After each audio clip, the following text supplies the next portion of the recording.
She didn't know it, but every tear that fell on that cold floor was awakening something dormant in someone far above her, not just in hierarchy, but in vision, in power, in decisiveness. While Hye-Jin was stripped of her dignity before her colleagues like disposable trash in the midst of a gleaming conference room, a silent figure watched everything, motionless but alert. And this man, accustomed to decisions that moved billions, wasn't there by chance. His name was Kang Ji-hoon, too young for the position of CEO of the Han Group, too stern for those who knew him only through newspapers, and too inaccessible for someone like Hye-Jin to even imagine a connection. But at that moment, what his eyes were catching was not an insignificant employee. He saw something rare, a young woman being broken in public, and yet trying to stay on her feet. And when Ji-hoon rose from the plush leather chair in his glass-enclosed office, something shifted in the air, as if the balance of power within the company was about to be completely altered. Min-hee, still overcome with the cruel pleasure of her little spectacle of humiliation, didn't notice the executive elevator door opening. She didn't notice the absolute silence that fell over the room as the employees' gazes turned in a single direction. And Hye-Jin, kneeling on the floor, still trying to pick up the pieces of what was left of her courage, hadn't noticed either, yet. But everyone would realize within seconds, because the most feared and powerful man in the company had just entered the battlefield, and to everyone's shock, it wasn't to defend his manager. It was to stop the world and promote the very thing everyone wanted to erase.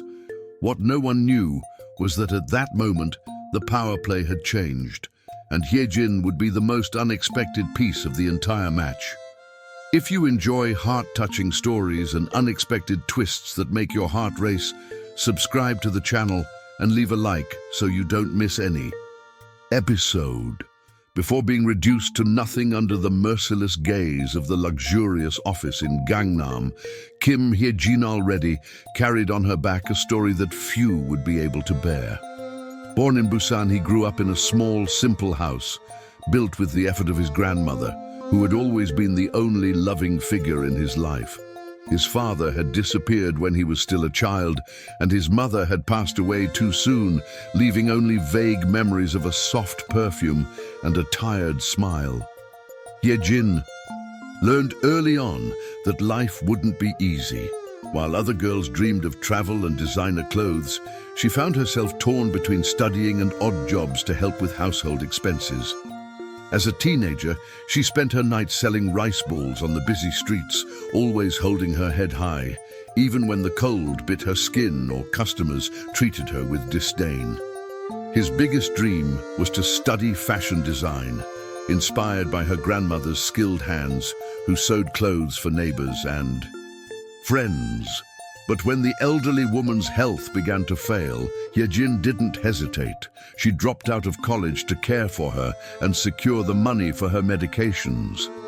Since then, she's carried the feeling of always being one step behind, as if the world were holding her accountable for a choice that wasn't selfish but necessary.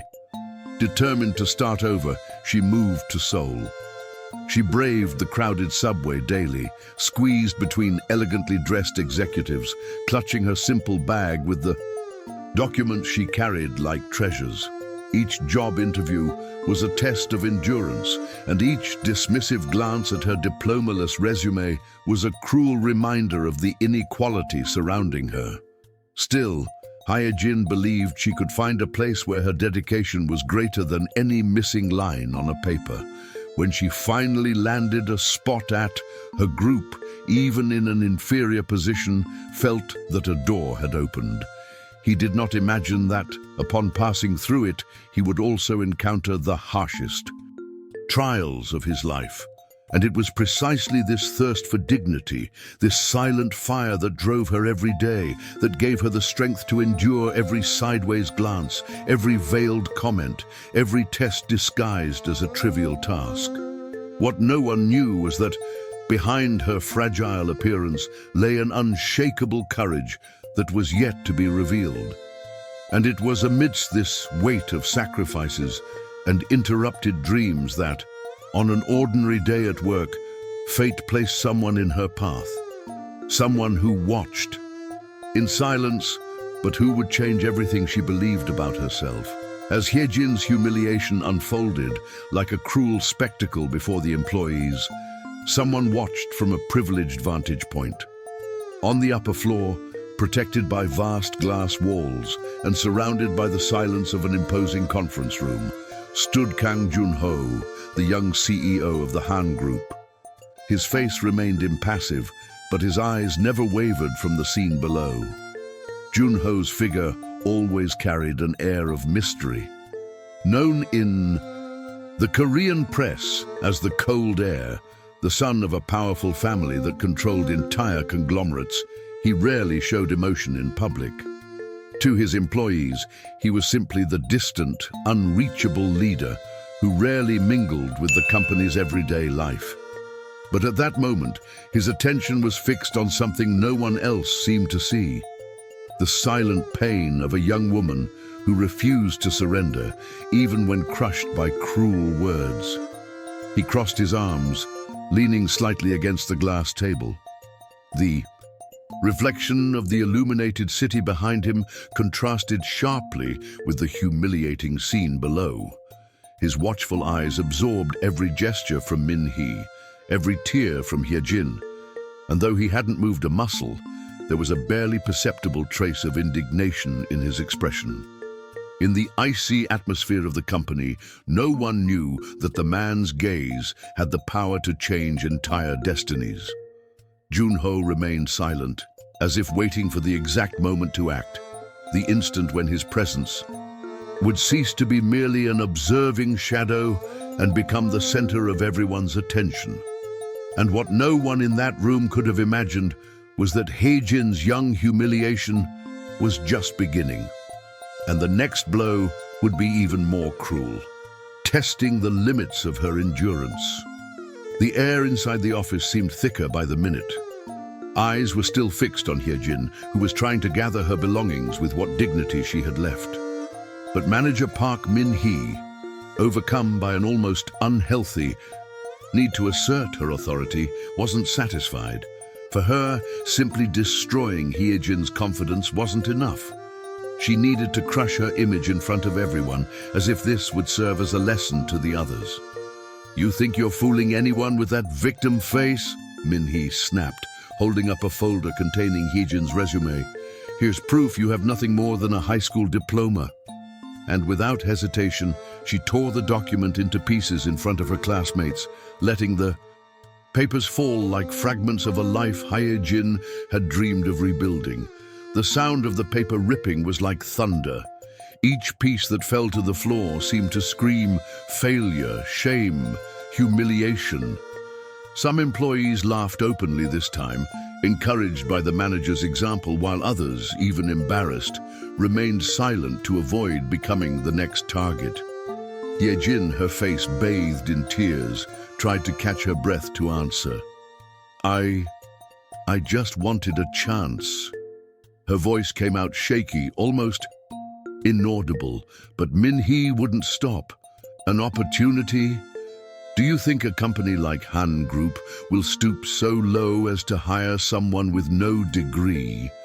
Her eyes glinted with contempt. "You'll never be anything more than a mere insignificant person." The insults echoed off the glass walls like recorded orders for the entire company to hear.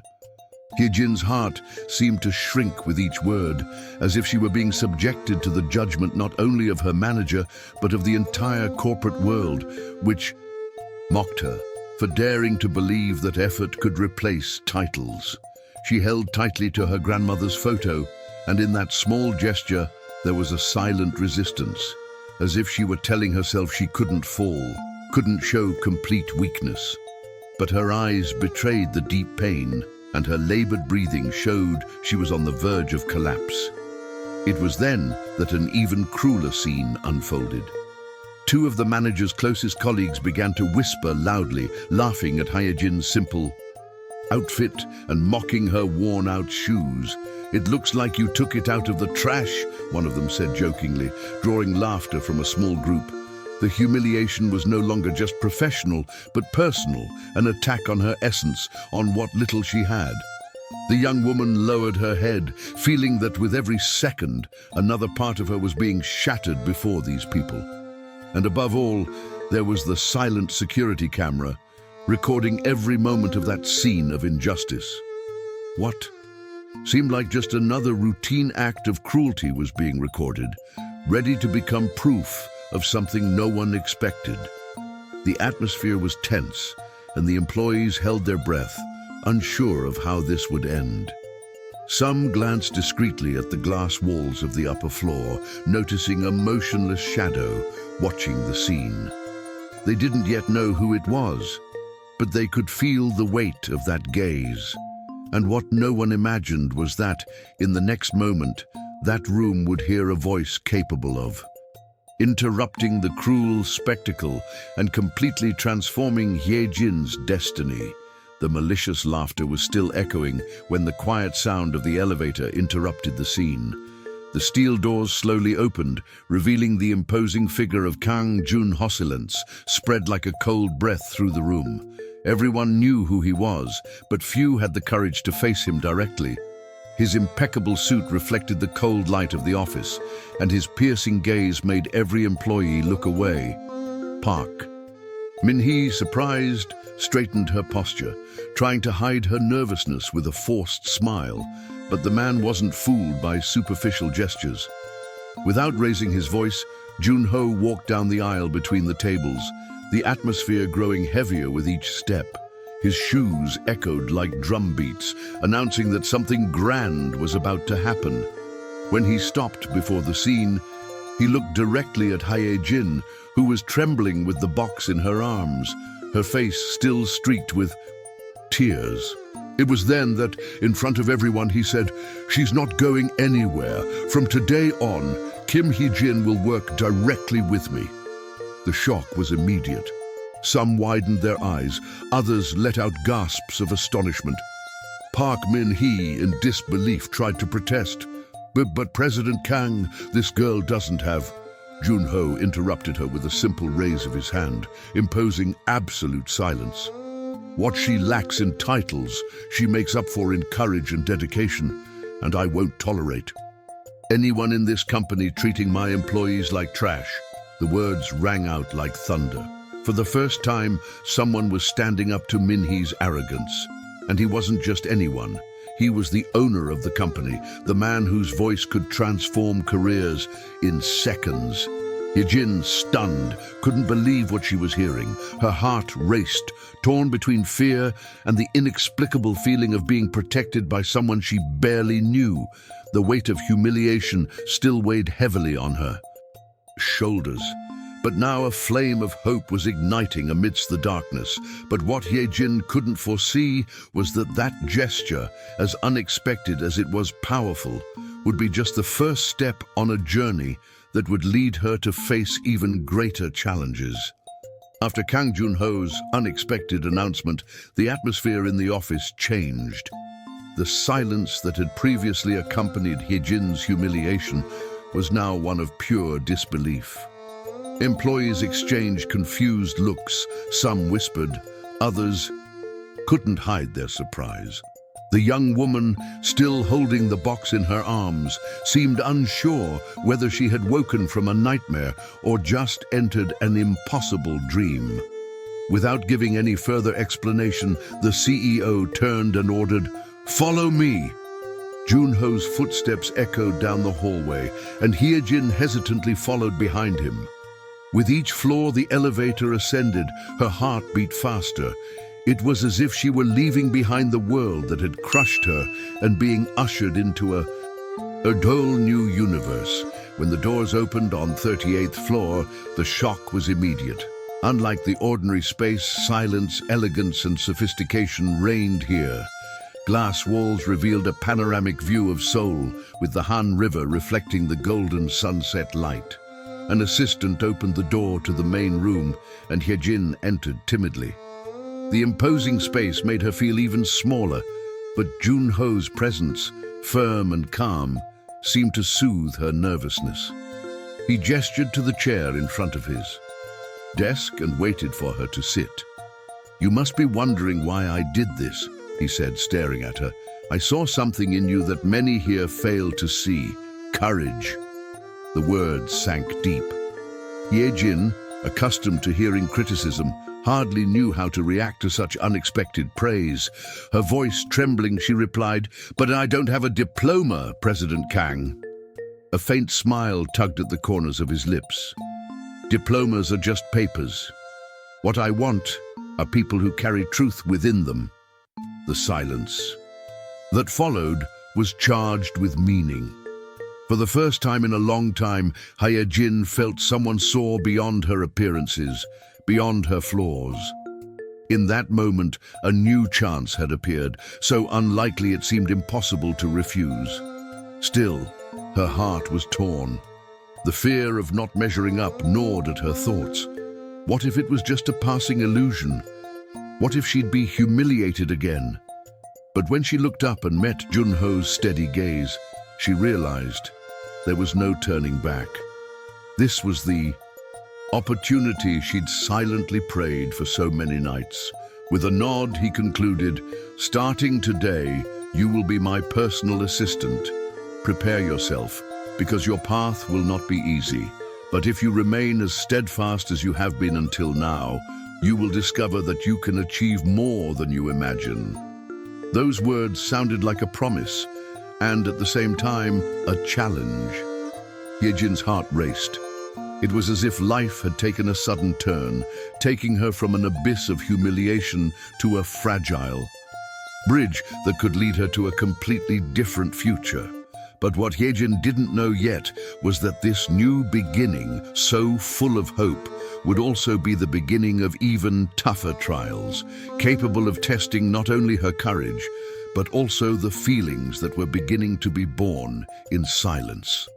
The following days were a whirlwind for Hye-Jin. Until recently, she had carried a cardboard box with her belongings amid cruel laughter. Now she walked the corridors of the top floor of the Han Group, surrounded by respectful silence and looks that mixed surprise and suspicion. To many, she was nothing more than an anomaly, the young woman without a degree who, overnight, had become the direct assistant to the company's most powerful CEO. But for her, every step in this new world was accompanied by a mixture of fear and fascination. At first, living with Kang Jun-ho seemed nearly impossible. His serious expression and direct orders intimidated anyone. Hye-Jin took frantic notes in her simple notebook, trying to keep up with the fast pace of meetings, the endless demands, and the reports that needed to be organized in record time. She often made small mistakes out of nervousness, but to her surprise, Jun-ho didn't ridicule or belittle her. On the contrary, he corrected her patiently, though without losing his characteristic firm tone. As the days passed, small cracks began to appear in her cool armor. One particularly long night, when everyone had left and only the soft light of the office remained on, Hye-Jin made 2 cups of coffee and shyly placed one next to Jun-ho. He looked up, as if to refuse, but upon seeing her sincere expression, he simply murmured a barely audible thank you and took a sip. It was at that moment that something changed. Conversation after conversation, the two began to reveal fragments of themselves. Jun-ho discovered that Hye-Jin, despite the difficulties, still dreamed of studying fashion and opening a small shop inspired by memories of her seamstress grandmother. There was a sparkle in her eyes when she spoke of fabrics, colors, and unlikely combinations she could imagine. He, in turn, was surprised to share memories of his own childhood, marked by family pressures and stifling expectations. For the first time, he felt he could speak without fear of judgment. Simple moments became special. While reviewing documents, he noticed that Hye-Jin's handwriting was impeccable, revealing discipline and care.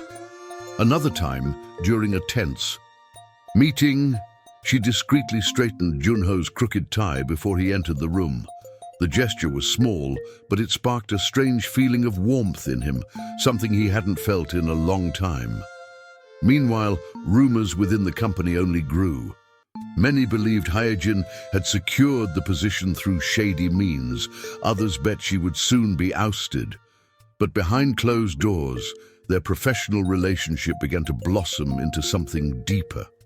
There was tenderness in their glances, complicity in their silences, and a growing curiosity that drew them ever closer. One night, after a tiring meeting, Hye-Jin asked in a low voice, "Why did you choose me? There were so many more qualified people." Junho stared at her for several long seconds, then replied, "Because I saw in you a strength that many try to hide behind diplomas and titles. You don't give in, even when everything conspires against you." These words echoed in Hye-Jin's heart, like a balm healing old wounds. She, who had so often been reduced to nothing, now felt her essence recognized. But as this closeness grew, so did the tension around them. Employees whispered, managers watched suspiciously, and even the trade press began discreetly reporting on the mysterious young woman accompanying the CEO. Still, for both of them, time seemed suspended. Amidst unexpected laughter and deep conversations, something was emerging that neither dared to name, but which was already impossible to ignore. And just as this new bond began to blossom, shadows from the past and silent enemies prepared to act, determined to destroy not only Hye-Jin's reputation, but also the bond that defied all social barriers. The quiet blossoming of Kang Junho and Kim Hye-Jin's relationship did not go unnoticed. Downstairs, where gossip spread faster than any memo, rumors grew like weeds. Staff whispered in the hallways, fabricated stories and exaggerated details, as if the young woman's life were a spectacle open to everyone's judgment. But there were eyes that watched with even more resentment, those of Park Min-hee, the manager who had tried to destroy Hye-Jin since day one. The humiliation Min-hee suffered when Junho silenced her in front of everyone still burned like an open wound. For her, it wasn't just a reprimand, it was a blow to her authority, her reputation, her pride. Ever since, she'd harbored the idea of revenge. And when she realized the young woman without a diploma was now walking alongside the CEO, her fury turned to blind determination. She would do anything to bring her down. But Min-hee wasn't alone. At lavish dinners and elite gatherings, a figure from Junho's past resurfaced. Han Soo-yeon, the former bride his family had chosen for him, heiress to an influential conglomerate. Soo-yeon was Hye-Jin's opposite in every way, elegant, sophisticated, with foreign degrees and the weight of a respected family name. Yet, there was something in her calculated coldness that betrayed an obsession not with Junho's love, but with the power he represented. When Min-hee and Soo-yeon first met, their alliance seemed inevitable. Over a private dinner at a luxurious Seoul restaurant, they exchanged knowing glances. "That girl can't be with him," Soo-yeon said, absently stirring her wineglass. "Junho belongs in our world, not hers." Min-hee nodded with a venomous smile. "Then let's show the world who she really is." A few days later, social media began to buzz.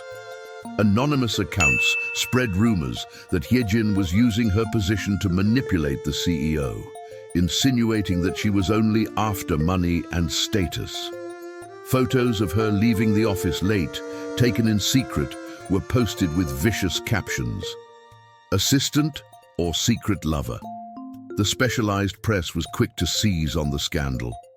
Blogs and columns insinuated that the uneducated young woman was a gold digger who had bewitched the most eligible man in Korea. In internal meetings, directors pressed Junho to clarify the situation. But the CEO's steadfast silence only raised more doubts. Hye-Jin, meanwhile, felt the weight of judgment with every step. Cruel comments appeared online, neighbors murmured in the streets, and even on the subway, curious eyes followed her.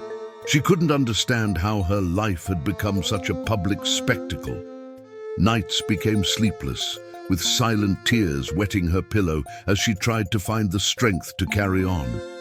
Still, when she arrived at the office, she kept a straight face.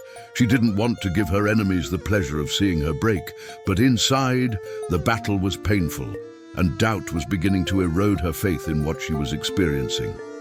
Did she really have the right to be by Kang Jun-ho's side? Meanwhile, Min Hee and Soo-yeon weren't backing down. They were planning something bigger, something that would not only tarnish Hye-Jin's reputation, but could destroy her life forever. The first step had been taken. The world was already beginning to believe she was nothing more than an intruder. Now, their next move would be even more devastating. And it was in this climate of growing tension that Hye-Jin, pressured by the weight of shame and the fear of ruining the man who defended her, made a decision that would completely change the course of that story. The following weeks were a silent torment for Hye-Jin. Every step she took through the streets of Seoul seemed accompanied by judgmental gazes, as if everyone knew the cruel headlines circulating on social media and in newspapers. In the office, whispers were constant. Some colleagues averted their eyes, while others leered at her, certain they were dealing with an opportunist who had used her position to get close to Kang Jun-ho. She tried to keep her head up, but at night, the loneliness of her small apartment in Mapo-gu crushed her. Sitting at her desk, she stared at her grandmother's photo, remembering the sacrifices she had made to care for her. She wondered if she was honoring her memory, or if, on the contrary, she was allowing her name to be tarnished by accusations she never deserved. The rumors were relentless. Soo-yeon and Min Hee made sure each rumor spread like wildfire.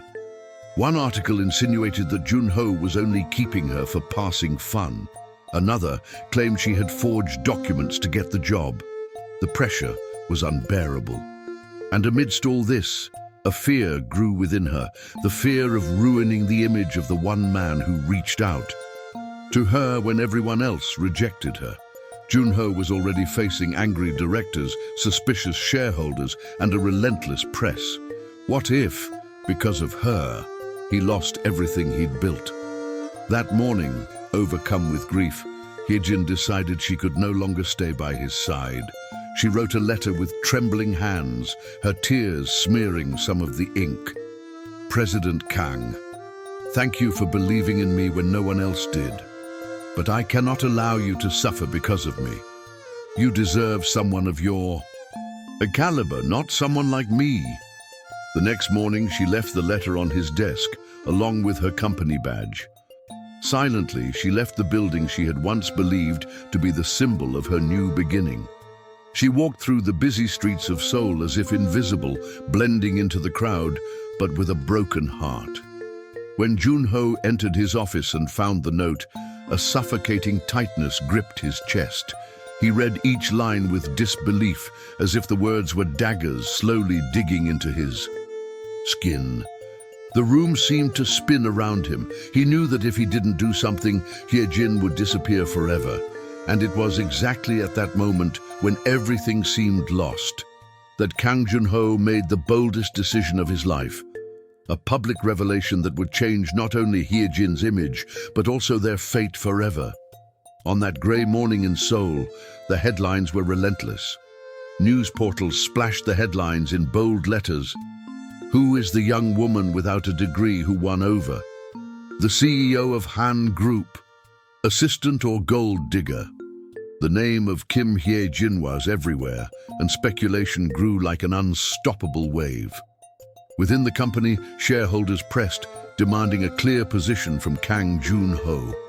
The company's future was at risk, and the young president's prestige seemed to be wavering. But while the world pressed him for explanations, Jun-ho's heart was fixed on something far more important. The letter Hye-Jin had left. Her words still echoed in his mind, like an open wound. You deserve someone of your level, not someone like me. With each rereading, the emptiness grew. He knew that if he didn't act, he would lose not just an employee, but the only woman who had truly touched his soul. It was then that he decided to transform his pain into courage. He called a press conference, the kind of event where words can seal fates. The Han Group's main auditorium filled with journalists, cameras, and microphones. Everyone expected corporate explanations, a calculated speech, perhaps even an announcement of Hye-Jin's departure. What no one knew was that Jun-ho was about to challenge the most rigid conventions of the Korean elite. When he took the stage, his imposing figure in a dark suit dominated the room. The multitude of flashbulbs tried to capture every detail of his expression, but what was visible in his eyes was something rare, firmness mixed with restrained emotion. After a few seconds of absolute silence, he began. In recent days, many lies have been told. Many people have judged without knowing the truth. But today, I decided to reveal something no one expected. The tension was palpable. Reporters leaned forward, ready to record every word. Kim Hye-Jin is not an opportunist. She is not an intruder, and she is not a disgrace to this company. Her voice echoed throughout the room. She is the bravest woman I have ever met. A buzz filled the room. Cameras trembled in the journalist's hands. He continued, I saw with my own eyes how humiliated she was, and I also saw the strength with which she endured. I saw her dedication, her honesty, and the purity of her dreams. And I say before everyone, I didn't just find an exemplary employee. I found the person I choose to be by my side. Just then, the auditorium doors opened. Outside, unaware of her surprise, stood Hye-Jin, brought in by a trusted assistant. Her wide eyes and racing heart betrayed her shock. She tried to back away, but Jun-ho extended his hand to her, in full view of everyone, and repeated firmly, Hye-Jin, come to me. The journalists nearly rushed to capture the scene. Reluctantly, trembling, she made her way to the stage, each step feeling heavier than the last. When she got close, Jun-ho took her hand and to everyone's astonishment declared, This is the woman I respect. This is the woman I admire. And if the world wants to judge me for this, then so be it. I don't care. The auditorium erupted in flashes and murmurs. Some were shocked, others moved. But in the center of the chaos, there were only two hearts beating in unison. Hye-Jin couldn't hold back her tears. Never in her life had anyone done for her what Jun-ho had just done. Risked reputation, fortune, and prestige for the sake of her dignity. In the eyes of the public, it was a scandal. In the eyes of those who truly understood, it was the most powerful declaration of love they would ever witness. And yet, even after the public revelation, a painful question remained in Hye-Jin's heart. Would she be able to accept this love and face the future with him? Kang Jun-ho's words echoed throughout the auditorium and reverberated beyond the walls of Han Group, reaching the streets of Seoul, social media, and every corner where Hye-Jin's story had been distorted. For the first time, eyes were on her not as accusation, but as witnesses to something rare. A powerful man bowing not to the elite, but to the heart of a humble woman. Hye-Jin, still standing, beside him, felt her knees tremble. The weight of shame, rumors, and humiliation seemed to melt away with that public declaration. But at the same time, insecurity still haunted her. Her teary eyes sought his, as if seeking confirmation that this wasn't a passing dream. Jun-ho took her hands, squeezing them firmly, as if to say without words that she no longer needed to fight alone. You're not alone, Hye-Jin. His voice, firm and low, reached her like a promise. At that moment, tears streamed. Down her face, but they were no longer of pain but of relief. For the first time, she allowed herself to believe that she deserved to be loved, that her life was not doomed to humiliation and shame. And, in front of incredulous journalists, shareholders and employees, the two reconciled with a look filled with tenderness, more powerful than any gesture. The news spread quickly. While some persisted in their criticism, many others were touched by the courage of the gesture. On television, commentators debated the romantic scandal that defied social norms. On social media, thousands of messages appeared in Hye-Jin's defense, transforming her from a target of hate into a symbol of resilience. But what touched her most was seeing her grandmother, watching from home, smile in front of the television. That fragile woman, who had so often supported her, was now supported by the certainty that her granddaughter was safe. Her grandmother's weary smile was the greatest gift Hye-Jin could have received. A few days later, in a moment away from the cameras, Jun-ho took her for a walk along the illuminated banks of the Han River. The gentle evening breeze touched their faces as he turned to her and bluntly said, "I don't want you to be just my assistant. I want you to be my partner in everything." The words hung in the air, and Hye-Jin, her voice breaking, replied, "I don't know if I can live up to your world, but I promise to be true to you every step of the way." He smiled, holding her hand against his chest. "That's exactly what I need. Not someone from my world, but someone who reminds me of what's real." And so, amid the simplicity of that confession, reconciliation was complete. It was not just an unlikely romance, but the union of two souls who in different ways had learned to resist the pressures of fate. But fate still had one last scene in store, not in front of the spotlight or journalists, but in a discreet future where the most powerful message would not be about power or status, but about the essence of true love. A few months had passed since the day Kang Jun-ho stunned the country by declaring, before cameras and reporters, that he had chosen Kim Hye-Jin not just as an employee, but as a woman worthy of being by his side. The storm of gossip and criticism had gradually dissipated, replaced by something no one expected: respect. Hye-Jin's name, once associated with cruel rumors, now appeared in articles describing her as a symbol of courage and perseverance. However, what mattered most to her was not public approval, but the life she was building. In a small rented space in the artsy neighborhood of Hongdae, where the streets were full of color, music and youth, Hye-Jin had opened her first sewing workshop. It wasn't luxurious, but every detail carried her essence: colorful fabrics, simple mannequins, and the constant sound of sewing machines that echoed like beats of hope.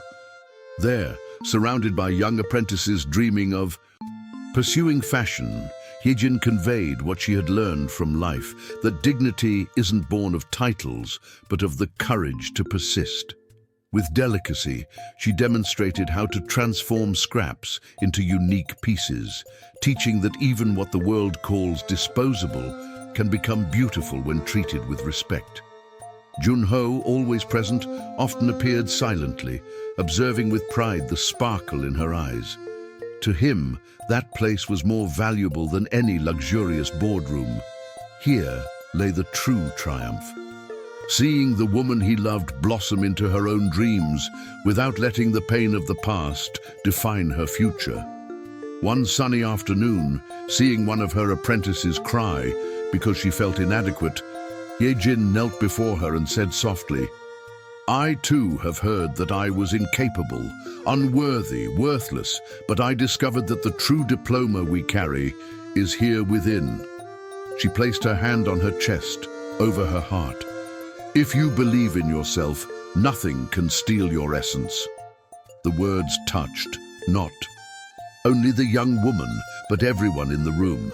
The respectful silence turned to emotional applause. It was as if each of them had received a piece of the strength that sustained Hye-Jin. That night, walking beside Jun-ho through the vibrant lights of Hongdae, she sighed, feeling the cool breeze brush against her skin. "I never thought I'd make it this far," she said, squeezing his hand. He smiled, looking at her tenderly. "And we'll go even further. Because true success isn't in what we have, but in what we can build together." And so, with firm steps and intertwined hearts, they move forward, leaving behind the shadows of humiliation and embracing a future where love was the greatest victory. If this story touched you, don't forget to like, subscribe to the channel, and share it with someone who needs to believe that true love still exists. Your participation helps keep stories like this alive, which touch the soul and remind us that even in the darkest moments, new hope can always emerge.